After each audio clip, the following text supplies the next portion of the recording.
नमस्कार। मैं सुधीर ओगदे, जलगांव से।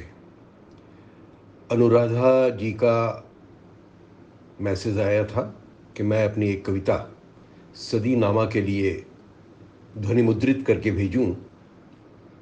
मैं आभार व्यक्त करता हूं उनका और सदीनामा पत्रिका का, और अपनी एक कविता प्रस्तुत करता हूं। मैं देखता हूं अपनी खिड़की से।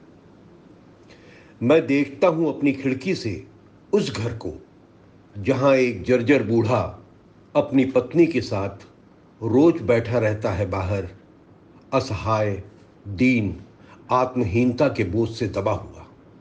मैं देखता हूं अपनी खिड़की से उस घर को जहां एक जर्जर बूढ़ा अपनी पत्नी के साथ रोज बैठा रहता है बाहर, असहाय, दीन, आत्महीनता के बोझ से दबा हुआ।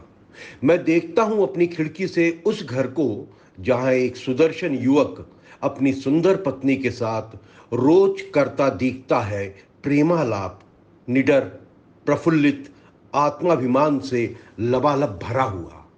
मैं देखता हूं अपनी खिड़की से उस घर को जहां दो सुंदर बच्चे खिलखिलाते रहते हैं घर के अंदर, और बाहर निकलते ही जैसे मुरझा से जाते हैं, देखते हैं इधर उधर और चुपके से दे जाते हैं उन बूढ़ी आंखों को रोशनी दिन भर के लिए।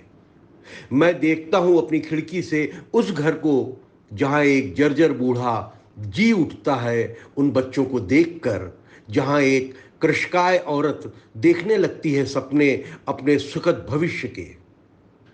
इन बच्चों से बड़ी आशाएं हैं, इन बच्चों से बड़ी आशाएं हैं, उम्मीदें हैं न टूटने की। ऐसी ही तो उम्मीदें लगाई थीं उस सुदर्शन युवक से इन दोनों ने जब वो बच्चा था। ऐसी ही तो उम्मीदें लगाई थीं उस सुदर्शन युवक से इन दोनों ने जब वो बच्चा था। मैं देखता हूं अपनी खिड़की से उस घर को जहां एक जर्जर बूढ़ा आत्मग्लानि से भर उठा है अपनी पत्नी के साथ, उस सुदर्शन युवक के बचपन को याद कर, उस सुदर्शन युवक के बचपन को याद कर। धन्यवाद।